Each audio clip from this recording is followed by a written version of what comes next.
And the one that I've been thinking about a lot is because it's a person that I want to play and I have a certain way I want to tell the story, would be Steve Jobs. Now, Steve Jobs gets the rep for being an asshole, and pretty much if I ever get the chance to write and direct a Steve Jobs film, I would do it in a way where the vibe is very similar to Wolf of Wall Street, where it's like all the debauchery of Jordan Belfort going on, something similar to that, but with Steve Jobs in the tech business and, him doing something great that changes the world, but at the same time, he's just an asshole. And then throughout the film, I really want to show his my way or the highway behavior, and then make it the message where she finally learns his lesson upon his diagnosis of pancreatic cancer, because pretty much he died and it was because of that way of thinking, my way or the highway. The doctor's like, hey, you have cancer, we could treat it. He's like, no, I want to do my own diet and then my own thing and try to cure it. And the doctor's like, okay, cool.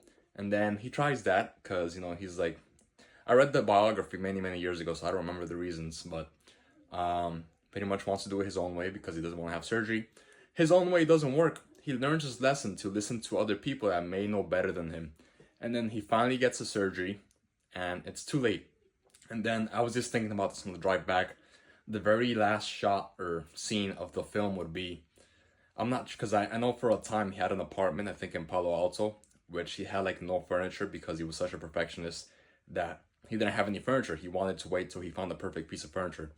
So I don't know if he still had his apartment set up that way when he died, but I thought it would be so, like, I guess you could say poetic, where like the last scene is he's already sick, he's dying, he comes home and he's got no one. He spent his whole life being an asshole. He comes home to his empty apartment with no freaking furniture.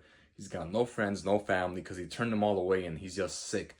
And he knows he's gonna die soon. And it's just like him, I don't know, sitting or doing something in his empty apartment, and then like a slow zoom on his face. And he's just alone. He's got nothing.